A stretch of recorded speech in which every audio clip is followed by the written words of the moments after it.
കുന്നംകുളം നഗരസഭാ കൗൺസിൽ യോഗത്തിൽ കോൺഗ്രസ് പ്രതിഷേധം. അജണ്ടകൾ ചർച്ച ചെയ്യാതെ യോഗം പിരിച്ചുവിട്ടു.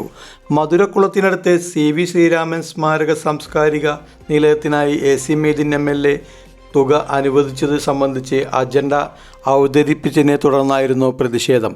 CV ശ്രീരാമൻ്റെ പേരിൽ ഒരു സ്മാരകം നിലനിൽക്കെ മറ്റൊരു സ്മാരകം കൂടി അദ്ദേഹത്തിൻ്റെ പേരിൽ നിർമ്മിക്കുന്നത് അനൗചിത്യം ആണെന്ന് കൗൺസിലർ ലബീബ് ഹസൻ പറഞ്ഞു. മുമ്പ് മറ്റൊരിടത്ത് നിർമ്മിക്കാൻ ഉദ്ദേശിച്ച കെട്ടിടത്തിന് നഗരസഭ NOC അനുവദിക്കുകയും പിന്നീട് റദ്ദാക്കുകയും ചെയ്തിരുന്നു. പുതിയതായി നിർമ്മിക്കാൻ ഉദ്ദേശിക്കുന്ന കെട്ടിടത്തിന് പുതിയ NOC അനുവദിച്ചിട്ടുണ്ടോ എന്ന ലബീബ് ഹസൻ്റെ ചോദ്യം. എന്നാൽ ഇത്തരത്തിൽ NOC പഴയ കെട്ടിടത്തിന് അനുവദിച്ചിട്ടില്ലെന്ന് പറഞ്ഞ ചെയർപേഴ്സൺ അജണ്ട വായിക്കുന്നത് തുടരാൻ നിർദ്ദേശം നൽകുകയായിരുന്നു.